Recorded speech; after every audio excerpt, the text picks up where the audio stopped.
Muy buenas tardes a todos. Si les parece, vamos a dar paso a esta segunda sesión del 10º Congreso Internacional de Derecho de Familia del Instituto de Derecho Iberoamericano. Hemos dejado ya unos minutos de cortesía. Espero que estén ya todos conectados. Y sin más dilación, como les digo, vamos a presentar a nuestro primer ponente. Él es el profesor Rafael Verdera, catedrático de Derecho Civil, buen amigo. Vamos a prescindir un poco de una engorrosa presentación como hicimos ayer, porque aparte de catedrático de Derecho Civil, tiene un currículum muy extenso con muchos otros méritos. Es también académico de números de la Real Academia Valenciana de Jurisprudencia y Legislación. Y él nos va a hablar sobre las reformas en materia de filiación que ha llevado a cabo la Ley 8/2021. Así que, Rafa, cuando quieras. Pues muy buenas tardes, muchas gracias, Pedro. ¿Se me oye razonablemente? ¿Se me oye razonablemente?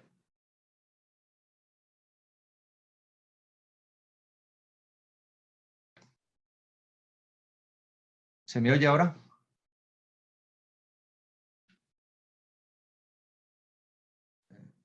No tengo retorno de... ¿Se oye? Veo en el chat que sí. Perfecto, pues muchas gracias. Decía, muy buenas tardes a todos. Muchas gracias a Pedro por tus palabras. Y como sugería el profesor Chaparro, mi exposición va a versar acerca del alcance de los cambios introducidos por la Ley 821 en el régimen de la filiación. No voy a analizar, por tanto, ni los criterios esenciales ni la filosofía de esa ley, aunque es importante no olvidar las profundas diferencias que median entre las distintas formas de discapacidad y las diversas medidas de apoyo. Con ello, quiero resaltar la dificultad de diseñar soluciones normativas, que por sus propias características deben ser generales, para supuestos que son extraordinariamente diversos, tanto en lo que se refiere al alcance y a los grados de discapacidad, como en los mecanismos de apoyo existentes o que puedan adoptarse en un futuro. La protección de la persona con discapacidad no es un criterio absoluto. A pesar de que la Ley 821 no explicita este enfoque, es indudable que en ciertos casos los intereses de la persona con discapacidad deben ceder ante otros intereses y en particular ante los intereses de otras personas más dignos de protección. Y a este respecto solo quiero anticipar dos ideas especialmente relevantes en este terreno. En primer lugar, podemos intentar resolver la determinación de la filiación valorándola como un acto que no despliega sus efectos más allá de su propio establecimiento. Pero este es un planteamiento claramente erróneo. Los artículos 108 a 112 evidencian que la afiliación en el Código Civil es el presupuesto de un conjunto de efectos que se proyectan hacia el futuro y que afectan a personas distintas al discapaz. La afiliación genera lo que en términos económicos podemos denominar una externalidad. La pregunta es hasta qué punto hemos de valorar esa proyección de efectos en la determinación de la afiliación de la persona con discapacidad. Y en segundo lugar, es la propia Convención sobre los Derechos de la Persona con Discapacidad la que es consciente de la necesidad de ponderar en ciertos casos esos diversos intereses. No lo dice en cuanto al establecimiento de la paternidad porque no es una cuestión de la que se ocupe, sino en cuanto a los efectos de esa paternidad. En este sentido, el artículo 23.2 de la propia Convención subraya la obligación de velar al máximo por el interés superior del niño. Pero antes de profundizar en estas cuestiones, para contextualizar adecuadamente la incidencia de la Ley 821 y más en general de las situaciones de discapacidad en el ámbito de la afiliación, es preciso que me detenga un instante en los momentos previos a esa afiliación. Por un lado, no puede obviarse la modificación que ha experimentado el artículo 156 del Código Penal. La Ley Orgánica 2/2020, de 16 de diciembre, ha erradicado la esterilización forzada o no consentida de personas con discapacidad incapacitadas judicialmente.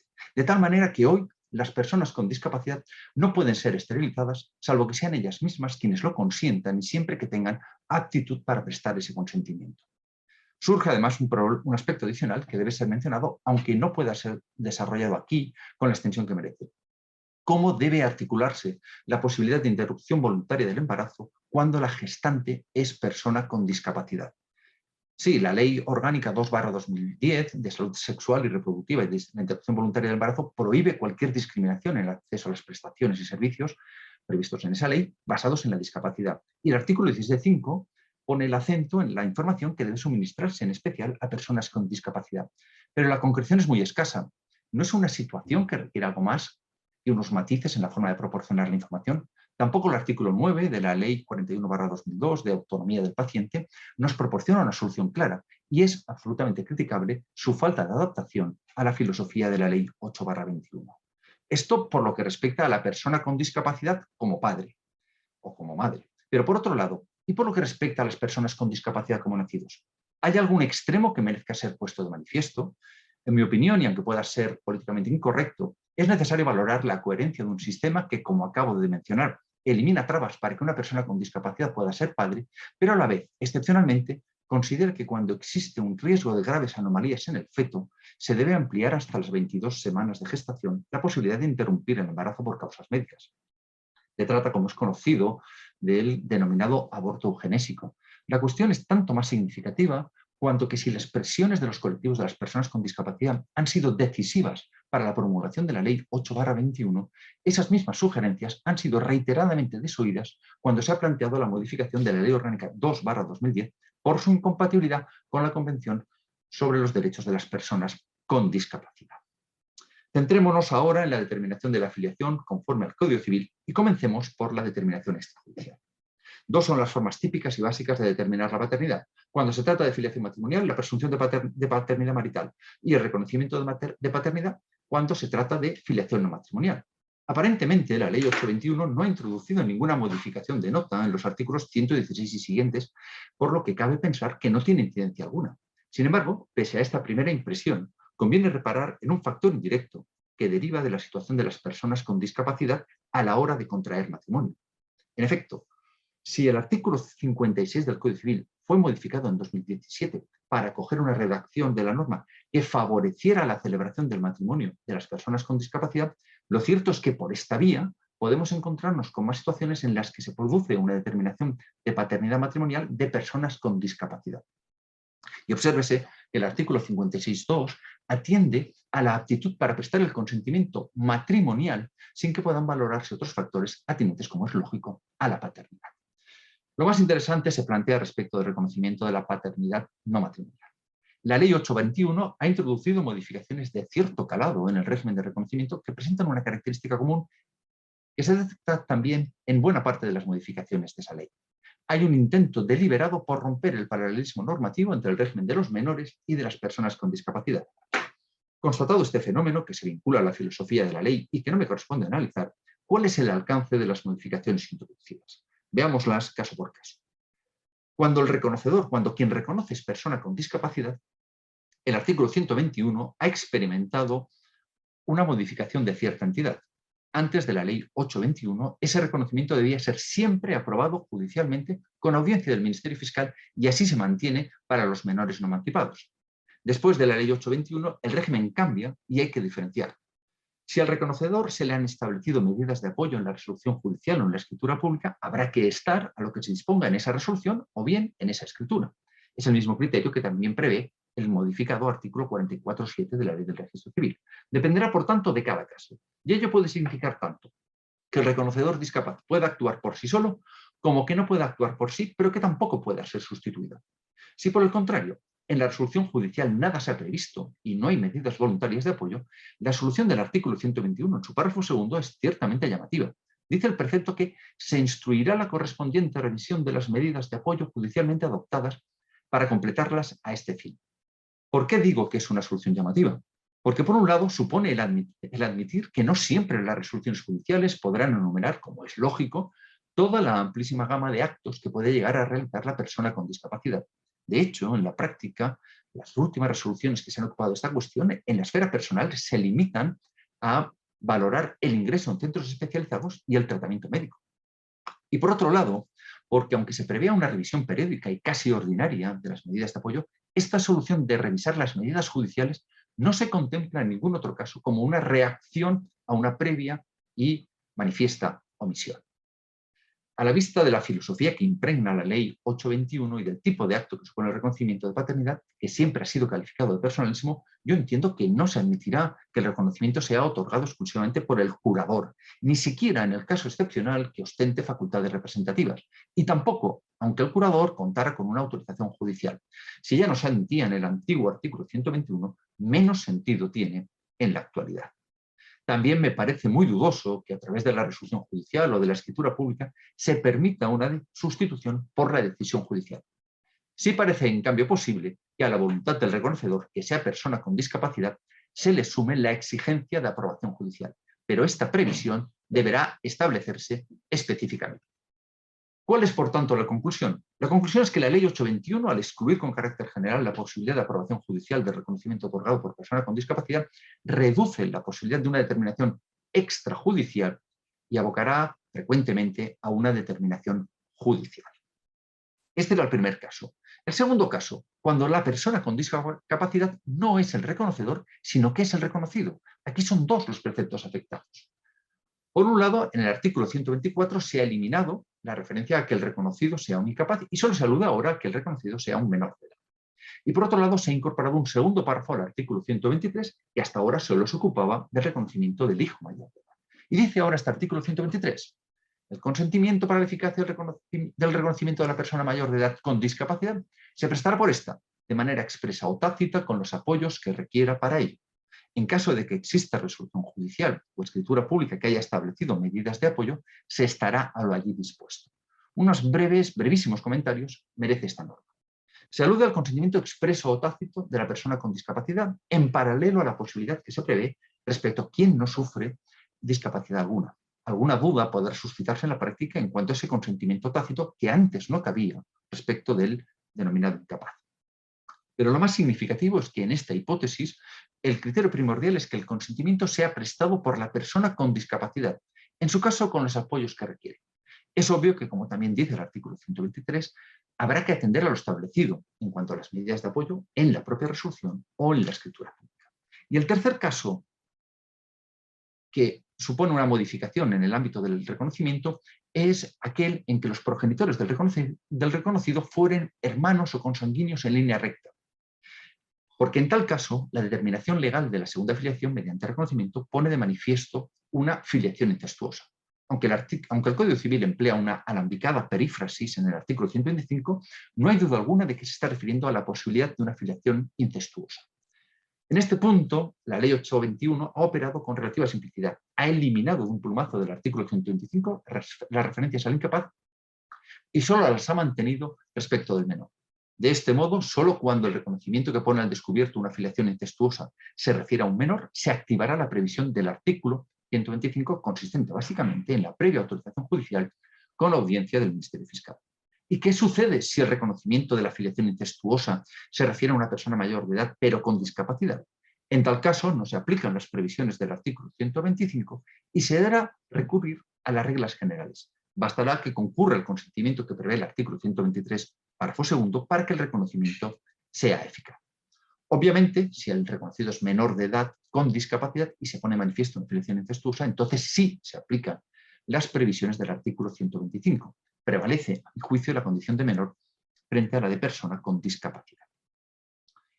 Una de las evidencias más claras de los defectos técnicos de la Ley 821 se constata al relacionar las modificaciones introducidas en estos preceptos, en los artículos 121, 123, 124 y 125, que acabo de mencionar, con la regulación contenida en la Ley de Jurisdicción Voluntaria.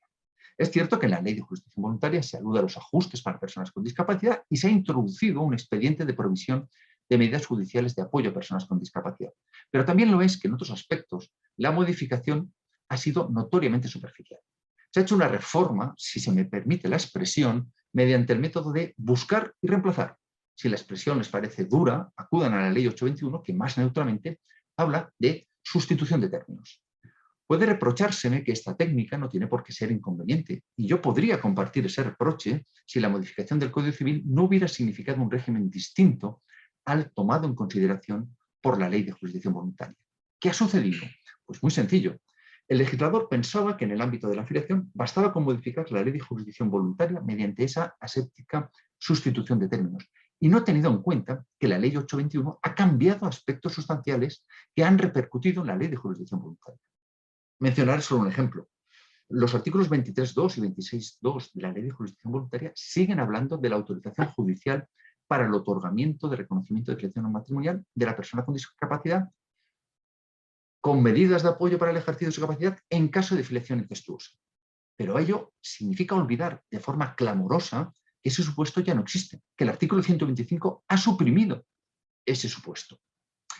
Y sin embargo, la cuestión más grave que plantea la coordinación entre la filosofía de la Ley 821 y la Ley de Jurisdicción Voluntaria se encuentra en la interpretación del artículo 26 de esta última ley, que establece que el juez para resolver sobre el reconocimiento, deberá atender al discernimiento del progenitor, la veracidad o autenticidad de su acto, la verosimilitud de la relación de procreación, sin necesidad de una prueba plena, y el interés del reconocido cuando sea menor o persona con discapacidad con medidas de apoyo para el ejercicio de su capacidad jurídica. Este precepto, este artículo 26, ha experimentado una modificación puramente epidérmica, y ya en su momento se pudo objetar a la norma que la acumulación de criterios decisorios generaba confusión y perplejidad, pues no todos esos criterios resultaban coincidentes, y en tal caso la norma proporcionaba una confusa ordenación de preferencias. Las modificaciones introducidas por la Ley 821 en su propia filosofía acentúan esos problemas de aplicación, porque en última instancia vienen a replantear el significado de la paternidad y de la filiación en nuestro sistema. ¿Basta la biología? ¿Qué valor se debe asignar al desarrollo de las funciones como padre? ¿Qué trascendencia tiene el interés del menor, el hijo reconocido? ¿Vamos a admitir sin control alguno los reconocimientos de complacencia, confiando en la posibilidad de una impugnación basada en la no paternidad biológica? ¿Hemos de admitir que asuman la condición de padres quienes no pueden cumplir adecuadamente las funciones derivadas de esa condición? Ruego que estas preguntas se entiendan adecuadamente. Yo no estoy inclinándome por ninguna respuesta en concreto, no estoy posicionándome en este punto, sino que simplemente estoy planteando algunas de las preguntas que subyacen a esta situación. La Ley 821 no implica tampoco en una primera aproximación ninguna modificación significativa en la determinación de la maternidad. Pero sin negar esta aproximación, lo cierto es que la filosofía que subyace a la ley exige revisar algunos de los problemas tradicionalmente conectados con la determinación de la maternidad. Yo quiero poner el acento en la regla prevista en el artículo 44 de la Ley del Registro Civil. Esta norma dice que, salvo en los casos a que se refiere el artículo 48, que son menores abandonados y no inscritos, dice que en toda inscripción de nacimiento ocurrida en España se hará constar necesariamente la filiación materna. Pero, y esto es lo interesante, aunque ese acceso a la filiación materna será restringido en los supuestos en que la madre, por motivos fundados, así lo solicite y siempre que renuncie a ejercer los derechos derivados de dicha filiación. Lo que me interesa de esta norma es esa referencia a la renuncia de la madre a ejercer los derechos derivados de la filiación. En la antigua Ley del Registro Civil, la de 1957, su artículo 47 ya preveía que la madre pudiera desconocer su maternidad no matrimonial, pero el contexto de la norma era evidentemente otro. Baste recordar estos efectos que en la actualidad prácticamente la mitad de los nacidos en España lo son de madre no casada. Y sin embargo, esa facultad de desconocimiento, hoy transformada en una borrosa renuncia a la maternidad, se mantiene. Y al hilo de la Ley 821, la pregunta que surge es inevitable. ¿Cuáles son las mejores fórmulas para permitir, en su caso, que la madre con discapacidad actúe en este ámbito en ejercicio de esa capacidad jurídica? ¿Hay que establecer cautelas adicionales para propiciar esa renuncia a los derechos derivados de la maternidad? Esta es una cuestión que, como fácilmente puede intuirse, se relaciona con otra extraordinariamente sensible. La previsión del artículo 137.1 del Código Civil relativa a que el asentimiento de la madre biológica a la adopción no puede prestarse hasta que hayan transcurrido 6 semanas desde el parto. Hubiera sido de desear que el legislador fuera consciente de la situación que supone para una madre con discapacidad la posibilidad de renunciar a su maternidad y se articularan criterios específicos. De la misma forma, habrá que insistir en la necesidad de que, en su caso, las medidas de apoyo, sobre todo las judiciales, tengan presente esta situación. Abandonemos ahora el terreno de la determinación extrajudicial y entremos en el campo de las acciones de filiación. Una primera impresión puede llevarnos también a pensar que las modificaciones introducidas por la Ley 821 en las acciones de filiación tienen un alcance menor. ¿Por qué? Pues porque en el Código Civil se han modificado los artículos 133 y 137 en cuestiones referidas a la legitimación del hijo para reclamar su filiación no matrimonial, a falta de posesión de Estado y para impugnar su filiación matrimonial. ¿La razón cuál es? Pues que estas eran las dos hipótesis en las que antes de 2021 se hacía referencia a la incapacidad del legitimado y se preveía cómo debía procederse en caso de recuperación de la capacidad. Ahora se alude a la extinción de las medidas de apoyo. La novedad más interesante se encuentra en la adición de un párrafo cuarto al artículo 137 para consolidar la escisión, que ya han comentado, del régimen de los menores y de las personas con discapacidad. Y a pesar de ciertas diferencias en la redacción, esta norma, sin perder el paralelismo con la impugnación en nombre del hijo menor, ofrece un alto grado de coincidencia con el artículo 765, párrafo segundo, de la Ley de Enjuiciamiento Civil, también modificado. Pero hay dos aspectos que merecen ser destacados. Por un lado, tanto el artículo 137 como el artículo 765 prevén expresamente la posibilidad de que la acción sea ejercitada exclusivamente por la persona con discapacidad, lo cual no estaba previsto en la anterior redacción de esos preceptos. Por otro lado, también es importante apuntar un elemento que acentúa la diferencia entre la situación de los menores y de las personas con discapacidad. Mientras que cuando se trata de menores, la legitimación del representante legal y del Ministerio Fiscal es indistinta, ahora, cuando se refiere a las personas con discapacidad, la legitimación del Ministerio Fiscal es subsidiaria de la propia persona con discapacidad y de la persona que presta los apoyos y se encuentra expresamente facultada. De todos modos, la crítica fundamental que debe efectuarse en este punto se basa en el excesivo respeto que la Ley 821 ha mostrado hacia la regulación precedente. En efecto, la Ley 821 se ha limitado a precisar qué debe suceder donde antes se hablaba de ejercicio de acciones en caso de incapaces y adaptar sus previsiones. Pero no ha tenido en cuenta que la anterior regulación no agotaba los supuestos problemáticos. La situación de discapacidad plantea dos tipos de problemas. Por un lado, se debe determinar qué sucede cuando la acción de filiación está sometida a plazo. Y aquí lo fundamental es determinar si el plazo de ejercicio se suspende durante la discapacidad o si hay un días a quo específico en caso de cese de esas medidas de apoyo. Y por otro lado, se debe determinar si durante la pervivencia de la situación de discapacidad cabe el ejercicio de acciones de filiación por otras personas vinculadas con el discapaz o incluso por el Ministerio Fiscal. Aunque sea una obviedad, es necesario recordar que la situación de discapacidad puede afectar tanto a los progenitores como al hijo. Y el Código Civil y la Ley de Enjuiciamiento Civil, antes y después de 2021, solo han atendido a la situación de discapacidad del hijo. Y por ello surge la pregunta, ¿hay algún régimen especial previsto en el Código Civil o en la Ley de Enjuiciamiento Civil cuando el progenitor y no el hijo está legitimado para reclamar o para impugnar la filiación es persona con discapacidad? No es suficiente con decir que no se plantean dificultades cuando la acción no está sometida a plazo o que es imprescriptible, porque incluso en esos supuestos queda en pie el otro problema. Y mientras tanto, pueden impugnar o reclamar otras personas en nombre del progenitor discapaz. La laguna es obviamente más evidente cuando la acción sí está sometida a plazo, porque si en alguno de estos casos el progenitor es persona con discapacidad, se plantea la posibilidad de que la acción sea ejercida por otra persona, pero además se debe analizar si cabe o no un plazo adicional en caso de cese de medidas de apoyo. Estos problemas se suscitan, y forzoso reconocerlo, porque la Ley 821 se ha limitado a una sustitución de términos en lugar de acometer globalmente la trascendencia de las situaciones de discapacidad en las acciones de filiación. De este modo, ha heredado los defectos de una regulación precedente. Mucho más brevemente, la Ley 821 no ha introducido cambios en la Ley 14/2006 de 26 de mayo sobre técnicas de reproducción humana asistida, pero una vez más, no podemos fijarnos tan solo en las modificaciones formales. Aunque son muchas las cuestiones que pueden plantearse, voy a centrarme tan solo en un aspecto. Por lo que se refiere a las mujeres usuarias de las técnicas, el artículo 6 de la Ley de Técnicas de Reproducción Humana Asistida exige que se trate de mujeres con plena capacidad de obrar y consientan de manera libre, consciente y expresa. Algo similar sucede en cuanto a donantes de gametos y preembriones, pues el artículo 6.6 también requiere que los donantes tengan buen estado de salud psicofísica y plena capacidad de obrar. El texto de la Ley de Técnicas de Reproducción Humana Asistida deja bien claro que las personas con discapacidad sí pueden ser donantes de gametos y preembriones y las mujeres con discapacidad, además, usuarias de las técnicas. No hay duda alguna. Lo que importa es su consentimiento. Pero la referencia a la plena capacidad de obrar es, en este punto, altamente perturbadora. Y voy a dedicar apenas un minuto a comentar brevemente la incidencia de la Ley 821 en la filiación por adopción. Aquellos que hayan leído la ley me objetarán inmediatamente, pero ¿qué incidencia puede tener esa ley en la filiación adoptiva cuando ni uno solo de los artículos 135 o 180, que son los dedicados por el Código Civil español a la cuestión, ha sido modificado? ¿Cómo puede afirmarse que la Ley 821 incide en la adopción? La respuesta es que sí incide, porque en algunos aspectos la regulación de la adopción se remite a otros preceptos que sí han sido modificados por la Ley 8/21. Repárese fundamentalmente en el artículo 165.1. En su segundo párrafo establece: no pueden ser adoptantes los que no puedan ser tutores de acuerdo con lo previsto en este código.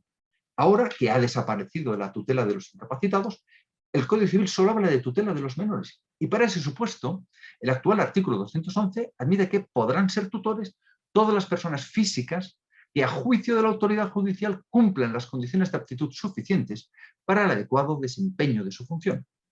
La norma tiene un alcance distinto a la previsión anterior que hablaba de pleno ejercicio de sus derechos civiles. Me parece que la persona con discapacidad podrá ser adoptante siempre que en una valoración judicial reúna esas condiciones de aptitud suficientes para el adecuado desempeño de su función. Obviamente, esa valoración judicial de aptitud es distinta de la declaración administrativa de idoneidad a la que alude el artículo 136 del Código Civil. Espero que con esta apresurada y fragmentaria exposición haya podido transmitirles cuál es mi valoración acerca del impacto de la Ley 8/2021 en el ámbito de la afiliación. Honestamente, no puedo afirmar que las modificaciones introducidas hayan significado un régimen más adecuado para las personas con discapacidad. A mi juicio, la reforma operada en materia de filiación constituye un magnífico ejemplo de un modo simplista y atribulado de legislar, que pretende más un ajuste en el lenguaje que una revisión de los postulados de fondo. Creo que en este ámbito de la afiliación, los problemas de aplicación que, en mi opinión, se producirán ya en torno a la propia Ley 8/21 van a verse aumentados considerablemente. Las resoluciones judiciales que han ido dictándose desde la entrada en vigor de la ley no se plantean la proyección de la discapacidad en el plano de la afiliación y de la paternidad. Tampoco parece que sea una cuestión que necesariamente vaya a aparecer en las escrituras públicas que, en su caso, den lugar a medidas voluntarias. Y hay además un factor muy relevante de carácter general: la necesidad de que las medidas de apoyo se adapten, en su caso, a la progresiva discapacidad, a la situación cambiante de cada persona. Esta es una de las claves de la reforma, la necesidad de revisar esas medidas de apoyo. Solo nos queda un consuelo ciertamente bastante escaso. La experiencia demuestra que hasta ahora los casos problemáticos protagonizados por personas con discapacidad, tanto en lo que se refiere a la paternidad o a la maternidad, como en lo que respecta a la afiliación, son relativamente poco frecuentes. Ello quizá pueda minimizar las consecuencias de un defectuoso diseño del sistema, pero no puede hacernos olvidar cuáles son esos defectos. Mis dudas no se limitan a qué sucede en el momento de determinar la afiliación, sino que se proyectan a un aspecto al cual el legislador no ha considerado oportuno dedicar una mínima atención, como es el de precisar qué pasa cuando quienes ejercen la patria potestad o quienes están sometidos a ella son personas con discapacidad. Pero abordar estas cuestiones significaría necesariamente invadir el terreno reservado a mi buen amigo, el profesor Ángel Sánchez, y no me cabe duda de que el profesor Sánchez podrá ilustrarles en este terreno con más criterio y perspicacia que yo. Concluyo, pues, mi intervención dándoles las gracias por su atención y su paciencia y esperando, como ustedes, con expectación, las palabras del profesor Sánchez. Muchas gracias.